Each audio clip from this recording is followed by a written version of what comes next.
Assalamualaikum warahmatullahi wabarakatuh. My name is Muhammad Recursive, assistant code RIK. This video will be talk about recursive algorithm. So, the first one you need to know is what is recursive. In general, recursion can be illustrated as an iterative algorithm, but using voids and function. Algorithms that are recursion are called recursive, or the recursive algorithm is recursion, and recursion is the process of calling the algorithm itself. So recursion is the process, and recursive algorithm is the algorithm that called itself. And recursion can only be used in voids and function. This is because only voids and functions can be called. In recursion, there are two important terms. The first one is basis, and the second one is recurrence. Bases are conditions that make the recursion stop, and recurrence are comments that will call the recursive algorithm itself. So basis is the one who stops the process, and recurrence is the one who do the looping process.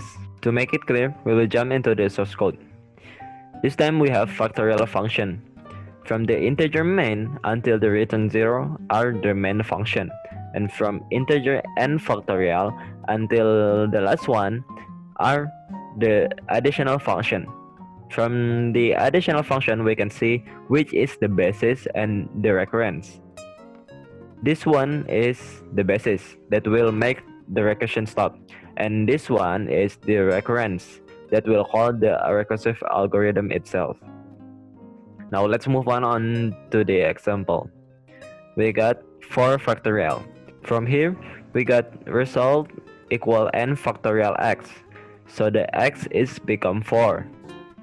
And from here, we got n factorial integer n.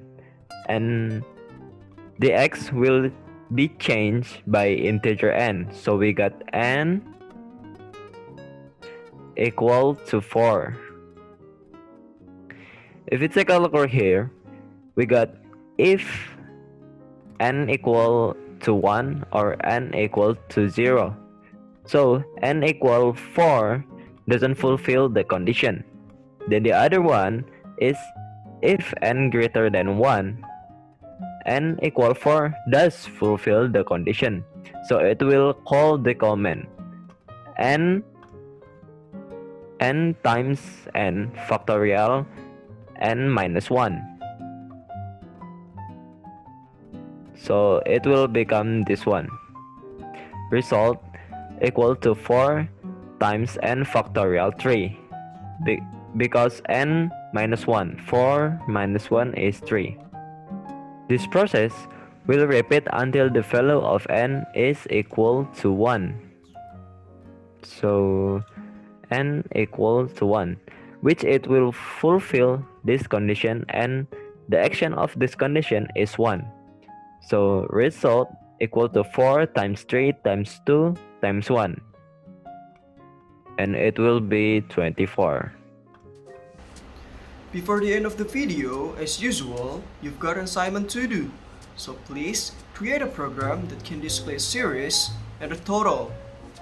Point A, geometry series. With the first term, start at 1 times ratio.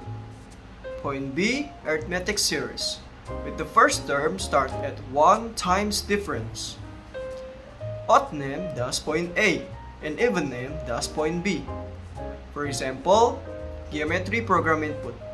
Series length 4, ratio 2, the output series 2, 4, 8, 16. And the total result is 30. Or arithmetic program input, row length 4, difference 2, the output series 2, 4, 6, 8. And the total result is 20. For the answer, please write down on paper and upload it as a PDF file at link that written on Dascom Lab official line account. I hope this video will be useful for you. Thank you guys for watching. Bye bye.